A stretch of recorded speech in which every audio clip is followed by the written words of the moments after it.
साथियों नमस्कार। मैं सुरेंद्र वर्मा सुंदर आपका हार्दिक अभिनंदन और स्वागत करता हूं।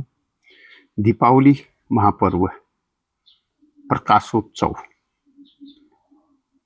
की आपको बहुत बहुत बधाई, शुभकामनाएं। आज लक्ष्मी पूजा, देवी लक्ष्मी की कृपा आप पर बनी रहे, आपकी मनोकामना पूरी हो। सपरिवार इसी आशा और उम्मीद के साथ कि आपकी ये दीपों का पर्व जो है वो मंगलमय हो। साथियों, ये जो दीपावली पर्व हम मनाने जा रहे हैं, इसके पीछे कोई एक मान्यता हर त्योहार के पीछे जैसे होती है, तो इसके पीछे की भी कहानी आपको पता है। मान्यताएं पुराणों में जो व्याख्यान मिलते हैं उसके अनुसार भगवान राम रावण पर विजय प्राप्त करने के बाद, अर्थात अधर्म और असत्य पर, अन्याय पर विजय प्राप्त करने के बाद अयोध्या लौटे थे। उसी की खुशी में नगरवासियों ने दीप जलाकर उनका स्वागत किया था, तो हम भी वही करने जा रहे हैं। और भगवान राम को माना जाता है, जो मर्यादा पुरुषोत्तम राम जिनको कहा गया है, वो भगवान विष्णु के अवतार थे। तो साथियों, भगवान विष्णु के जो अवतार रहे हैं,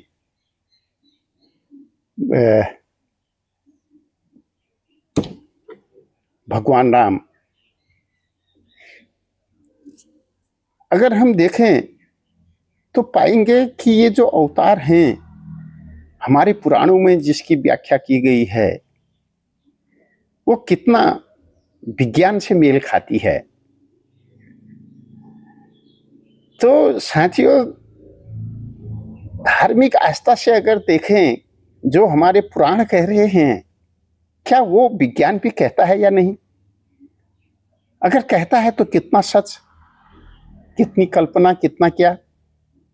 अर्थात ये जो वीडियो है, ये धर्म पर आस्था रखने वाले, पुराणों पर आस्था रखने वाले लोगों के लिए जितना महत्वपूर्ण है, उतना ही विज्ञान की विचारधारा को जो मानते हैं उनके लिए भी उतना महत्वपूर्ण है। मैं कोशिश कर रहा हूं साथियों कि जरा समझने की और जरा सा बात रखने की। तो साथियों, आज हम बात करेंगे उस कथा की ओर जो केवल धर्म नहीं बल्कि मानव सभ्यता की विकास यात्रा की कहानी भी है। जरा वीडियो लंबा होगा, लेकिन आपको, अगर आप धर्म पर, आस्था पर और विज्ञान पर रुचि रखते हैं, तो ये सबके लिए महत्वपूर्ण होने जा रहा है। तो उस कथा की ओर जो धर्म नहीं बल्कि मानव सभ्यता की विकास यात्रा की कहानी भी है। हमने सदियों से सुना है विष्णु के 10 अवतार हुए हैं।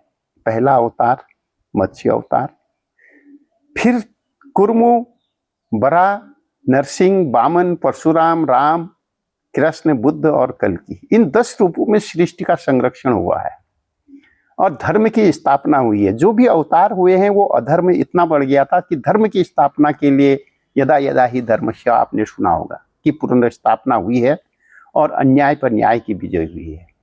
पर आज आइए एक पल ठहर करके जरा रुक करके सोचें शांत दिमाग से, क्या ये केवल पौराणिक आख्यान है या फिर हमारे विकास की वैज्ञानिक गाथा भी है? क्या मत्स्य से मनुष्य तक की यात्रा में छिपा है डार्विन का सिद्धांत? क्या अवतारों के रूप में हमने अपनी प्राकृतिक और नैतिक प्रगति की झलक देखी है? जो कविता इसमें आने वाली है बीच में, आप देखेंगे जहां आस्था और विज्ञान एक साथ बैठकर बातें कर रहे होते हैं, जहां कथा और तथ्य एक दूसरे को पूरक बनाते हैं। यह केवल भगवान विष्णु की कथा नहीं है साथियों, बल्कि यह मनुष्य के उत्क्रांत होते चेतन का इतिहास भी है। यह बताती है कि सृष्टि कैसे चली, जल से स्थल तक, जानवर से मानव तक और मानव से संवेदना तक। तो आइए भाव और विचार के इस संगम में डूबते हैं और सुनते हैं विष्णु अवतार और वैज्ञानिक दृष्टि से एक कविता जो अभी जिसका वाचन मैं करूंगा आपके सामने। जो धर्म के विज्ञान की भाषा में व्याख्या करती है और विज्ञान को धर्म की संवेदना से जोड़ती है। भगवान विष्णु के दशावतारों को वैज्ञानिक दृष्टि से देखना वास्तव में आस्था और विकासवाद के बीच का एक सेतु जैसा विचार है साथियों। कई विद्वान भारतीय और चाहे वो पाश्चात्य देशों के हों, भारतीय और पाश्चात्य दोनों ये मानते हैं कि विष्णु के 10 अवतार मानव सभ्यता और जीवन के क्रमिक विकास का प्रतीक है। प्रत्येक अवतार का वैज्ञानिक और दार्शनिक विश्लेषण करने का मैं प्रयास कर रहा हूं।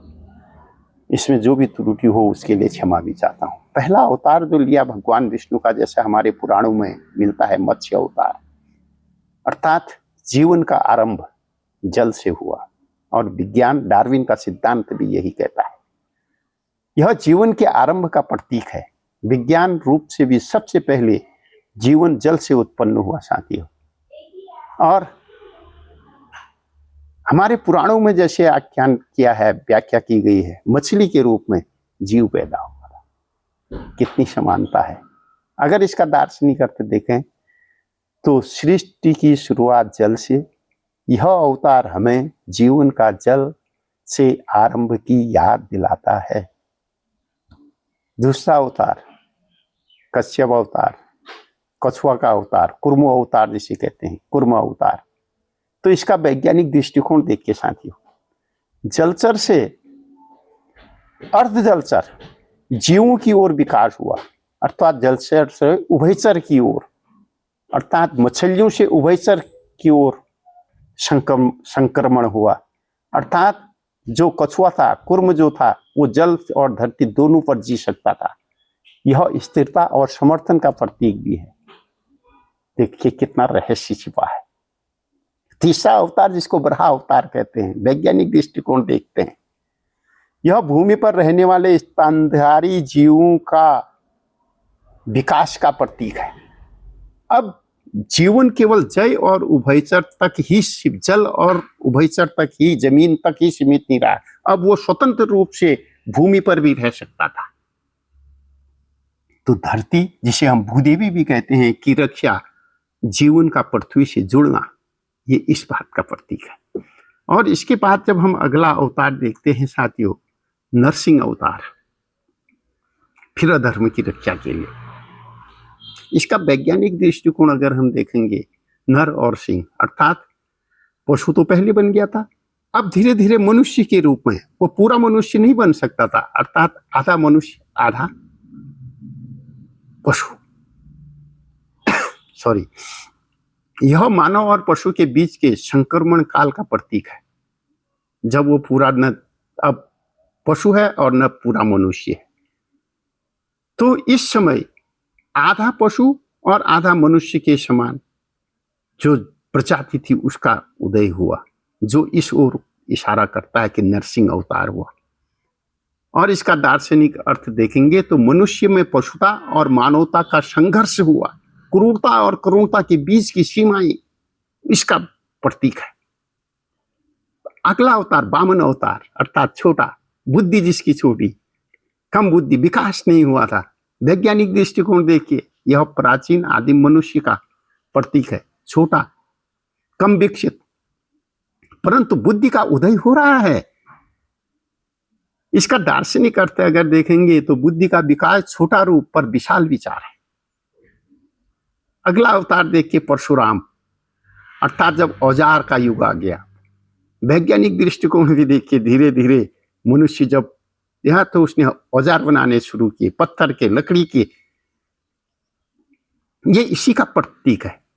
पाषाण युग हम जब कहते थे, उसके बाद जब मनुष्य ने हथियार बनाना और उसका उपयोग करना सीखा, लकड़ी से हथियार बनाए, पत्थर से हथियार बनाए, इसका दार्शनिक अगर अर्थ हम देखेंगे तो शक्ति और बुद्धि के संतुलन का आरंभ हो गया। उसके बाद 7वें अवतार राम अवतार, मर्यादा पुरुषोत्तम राम, जिन्होंने सिखाया। वैज्ञानिक दृष्टिकोण देखिए कितनी समानताएं हैं। यह सभ्य समाज और नैतिक व्यवस्थाओं के विकास का प्रतीक हो गया। जब मनुष्य ने मर्यादा सीखी, परिवार और राज्य की व्यवस्था बनाई, आज भी हम राम राज्य की कल्पना करते हैं। दार्शनिक अर्थ देखेंगे तो मर्यादा पुरुषोत्तम, नियम, नीति और सामाजिक संतुलन का प्रतीक है। तो साथियों, फिर इसके बाद कृष्ण अवतार। रामचंद्र जी 12 कलाओं को ज्ञाता था। धीरे धीरे कलाएं विकसित हुई, विकास की ओर हम बढ़े। 16 कलाओं के ज्ञाता कौन? श्री कृष्ण भगवान। वैज्ञानिक दृष्टि देखेंगे, उच्च बुद्धिमत्ता और दार्शनिक चेतना का प्रतीक। मनुष्य अब न केवल समाज चला रहा है बल्कि नैतिकता और नीति पर विचार कर रहा है। और दार्शनिक अर्थ में देखेंगे तो कृष्ण का गीता का उपदेश, आत्मज्ञान और विवेक का उत्कर्ष, ये इसी काल का प्रतीक है। नवा अवतार, बुद्ध अवतार। वैज्ञानिक दृष्टिकोण देखिए, जब मानव चेतना के विकास का प्रतीक है, मनुष्य की चेतना जगी और बढ़ी। मनुष्य अब आत्म विश्लेषण करने लगा, करुणा स्तर तक पहुंच गया। गौतम बुद्ध ने यही तो सिखाया था बुद्ध ने। और इसका देखिए दार्शनिक अर्थ, विवेक, अहिंसा और करुणा का युग आया। अब जो इसके बाद का अवतार होने वाला है वो कल के अवतार के रूप में हम उसको देखेंगे। और इसका वैज्ञानिक भी दृष्टिकोण देखिए, यह भविष्य का प्रतीक है, जब मानव तकनीकी युग, कृत्रिम बुद्धिमत्ता, जिसे आज हम एआई कह रहे हैं, आर्टिफिशियल इंटेलिजेंस, या आत्मविनाश के बाद पुनर्जन्म की स्थिति में पहुंच सकता है। आज विज्ञान जिस ओर जा रहा है, एटम, परमाणु से लेकर दूसरा तीसरा, आगे पता नहीं क्या होने वाला है। एक दिन तो निश्चित है, अति के बाद इति होती है। तो इसका भी अगर दार्शनिक अगर हम अर्थ देखेंगे साथियों, अधर्म और अव्यवस्था के अंत का संकेत है और नई शुरुआत का वादा करता है, जब कल्कि का अवतार होगा और उसके बाद पृथ्वी का अंत होगा। जब अधर्म इतना बढ़ जाएगा तो फिर से धर्म की स्थापना होगी। ये विज्ञान भी कहता है और ये हमारे पुराण भी कहते हैं, धर्मशास्त्र भी कहते हैं। अगर हम संक्षेप में देखेंगे, पहले से 10वें अवतार तक, मत्स्य अवतार जल जीवन, जग में जीवन की शुरुआत हुई, जल से हुई। दूसरा कछुआ कूर्म अवतार, उभयचर बना, भूमि पर संक्रमण हुआ धीरे धीरे। फिर तीसरा बराह अवतार, स्थली स्तनधारी जो जीव जंतु थे वो पैदा हुए और जीवन स्थापित हुआ। फिर आज चौथा अवतार नरसिंह के रूप में हुआ, अर्ध मानव और अर्ध पशु, नर और सिंह, आधा शेर, पशु।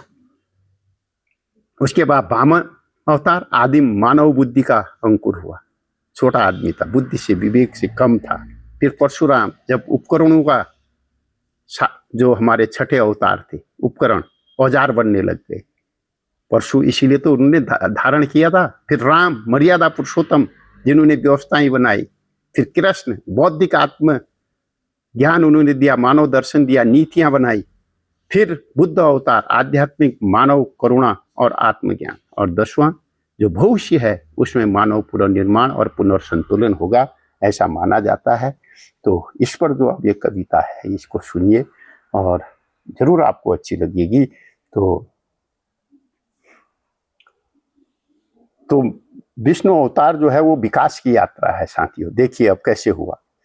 जब शून्य में सृष्टि ने आंखें खोली, जब शून्य में सृष्टि ने आंखें खोली, जल के आंचल से जीवन बोली। विष्णु ने मत्स्य बन कहा, विष्णु ने मत्स्य बन कहा, यहीं से शुरू हुआ हूं मैं, यही हूं मैं, यहीं से शुरू हुआ हूं मैं, यही हूं मैं। फिर कुर्म अर्थात कछुआ बने, धरती को थामे, अस्थिर जल में स्थिरता के नामे। जब जीवन ने भूमि का रुख किया, जीवन कहां से? जल से जमीन की ओर। विज्ञान ने कहा, विकास ने दम लिया। फिर बढ़ा उठा, फिर बढ़ा उठा, मिट्टी की गोद में लेकर, मिट्टी को गोद में लेकर जीवन बसा धरती को सेंक कर। मां भूदेवी मुस्काई, अब मैं धरा हूं। मानवता ने कहा, अब मैं खड़ा हूं, अब मैं खड़ा हूं। फिर नरसिंह आया, गर्जन मानव मिश्र, मानव का मिश्रण, पशु से मानव का बदलता चित्र। अंधकार में करुणा की रेखा खींची, विकास ने पहली चेतना सींची, विकास ने पहली चेतना सींची। वामन आया, नन्हा पर बुद्धिमान, बामन आया नन्हा पर बुद्धिमान, 3 पगों में नाप गया आसमान। वह बुद्धि का अंकुर, विवेक का जन्म, मनुष्य ने पाया ज्ञान का कर्म है। मनुष्य ने पाया ज्ञान का कर्म है। उसके बाद अवतार परशुराम, जब औजारों का आविष्कार हुआ, परशुराम ने औजार उठाया, वृक्ष काटा, सभ्यता बनाई, पत्थर लोहा आग का संग, विज्ञान बोला यही है मनुष्य का ढंग, यही है मनुष्य का ढंग। राम आए, राम चले मर्यादा के रथ पर, धर्म और नीति के सघन पथ पर, राज्य परिवार नियम समाज, सभ्यता ने ली अपनी आज, सभ्यता ने ली अपनी आज। कृष्ण कृष्ण हंसे गीता सुनाई, मोह में बुद्धि की ज्योति जगाई। कृष्ण हंसे गीता सुनाई, मोह में बुद्धि की ज्योति जलाई। नीति प्रेम और कर्म का ज्ञान, ज्ञान का उत्कर्ष, विवेक महान, विवेक महान। फिर बुद्ध जन्म हुए कृष्ण के बाद। फिर बुद्ध प्रकट, मौन में बोले, करुणा की भाषा जग में घोले, करुणा की भाषा जग में घोले। अहिंसा का दिया जलाया, मनुष्य ने मन को पहचाना, मनुष्य ने मन को पहचाना। और अब कलयुग के अंत में जब होगा, और अब प्रतीक्षा कल्कि की घड़ी, जब अंधकार फिर सिर उठे बड़ी, विष्णु पुनः उतरेंगे किसी रूप में, मानव जागेगा फिर एक धूप में, मानव जागेगा एक धूप में। कोई न कोई इतना विकास होगा, ऐसा होगा जिसको हम विकास कह रहे हैं, वो विनाश की ओर ले जाएगा, जिसको हम कल्कि कहेंगे। और उसी से अंत होगा, सारा अधर्म मिटेगा, फिर धर्म की स्थापना होगी। जैसे कहा भी गया है, यदा यदा ही धर्मस्य ग्लानिर्भवति भो। तो फिर देखो अर्थ क्या है इसका अर्थ। ये अवतार कोई शांतियों कथा नहीं है, मात्र ये विकास की लहरें हैं जो चलती है, अनंत हैं। जल से धरती, पशु से मन, विष्णु का अर्थ विज्ञान में जीवन, विष्णु का अर्थ विज्ञान में जीवन। नमस्कार साथियों, कैसी लगी आपको ये विचारधारा? आपको पुनः बहुत बहुत बधाई, शुभकामनाएं दीप पर्व की। और अगर आप पहली बार जुड़े हैं और अभी तक जिन्होंने सब्सक्राइब नहीं किया है, प्लीज़ सब्सक्राइब करें। इसी प्रकार की भाव, विचार, ज्ञान, विज्ञान देखने के लिए, समझने के लिए, पढ़ने के लिए फिर मिलते हैं नई कविता के साथ। प्लीज़ लाइक करें, शेयर करें, कमेंट करना न भूलें और सब्सक्राइब करना बिल्कुल न भूलें जिसने अभी तक सब्सक्राइब नहीं किया है। फिर मिलते हैं कल ही नई कविता, नई भाषा, नई उमंग के साथ। आपका आभार और अभिनंदन।